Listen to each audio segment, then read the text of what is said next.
দীর্ঘ ৩ বছর মাটি খুঁড়ে সুরং করে রাসূল সাল্লাল্লাহু আলাইহি ওয়াসাল্লামের কবর পর্যন্ত পৌঁছে গিয়েছিল দুজন ইয়াহুদি এবং আল্লাহর রাসূলের লাশ চুরি করার পূর্বে রাসূল সাল্লাল্লাহু আলাইহি ওয়াসাল্লাম তৎকালীন রাজাকে স্বপ্নে এসে বললেন, হে নুরুদ্দিন, আমাকে দুজন লাল চক্ষু বিশিষ্ট ব্যক্তি বিরক্ত করছে, এদের হাত থেকে আমাকে রক্ষা করো।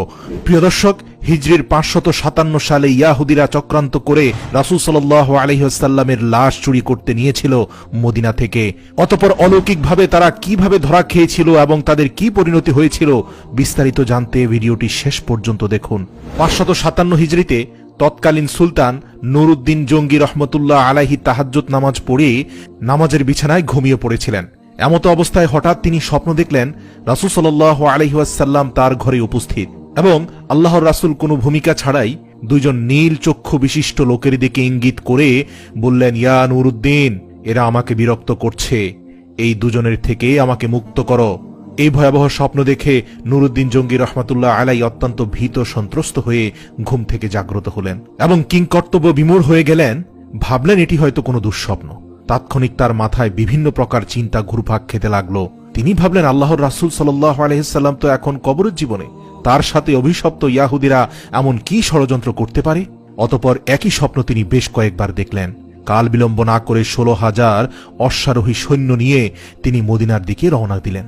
সেই দুজন ভয়ঙ্কর নীলচক্ষু বিশিষ্ট ব্যক্তিকে মদিনার অলিতে গলিতে খুঁজতে লাগলেন, কিন্তু তার সৈন্য বাহিনী দীর্ঘ ২ সপ্তাহ ধরে খোঁজার পরেও মদিনাতে সেই দুজন ব্যক্তিকে খুঁজে পেল না, যাদের ব্যাপারে আল্লাহর রাসূল সতর্ক করেছেন।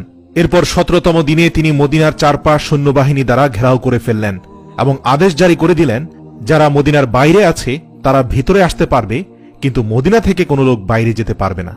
নুরুদ্দিন জঙ্গি রহমতুল্লাহ আলাই জুমার খুতবা প্রদান করলেন, ঘোষণা দিলেন, আমি মদিনার মানুষকে দাওয়াত দিয়ে একবেলা খাওয়াতে চাই। আমার অভিলাষ সকলেই যেন এই দাওয়াতে অংশগ্রহণ করে।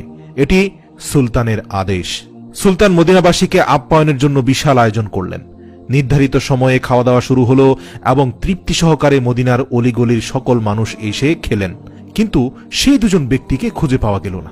এরপর তিনি বিশ্বস্ত বেশ কয়েকজনকে জিজ্ঞেস করলেন, আচ্ছা, আর কেউ কি অবশিষ্ট আছে যারা এখনো আমার আতিথেয়তা গ্রহণ করেনি? এই শুনে লক্ষাধিক জনতার মধ্যে এক ব্যক্তি হঠাৎ করে বলে উঠলেন, হুজুর, আমার জানা মতে সম্ভবত ২ জন লোক এখনো বাকি আছে যারা আল্লাহওয়ালা বুজুর্গ মানুষ। লোকটির বক্তব্য শুনে তিনি কাল বিলম্ব না করে কয়েকজন লোক সহকারে ওই ২ জন লোকের আবাসস্থলে পৌঁছে গেলেন এবং নুরুদ্দিন জঙ্গি রহমতুল্লাহ আলাই ওই ২ জন লোককে দেখে প্রচন্ড চমকে উঠলেন, কারণ এরাই তো সেই ২ জন ব্যক্তি যাদেরকে স্বপ্নে দেখানো হয়েছিল। তিনি জিজ্ঞাসা করলেন, কে তোমরা, কোথা থেকে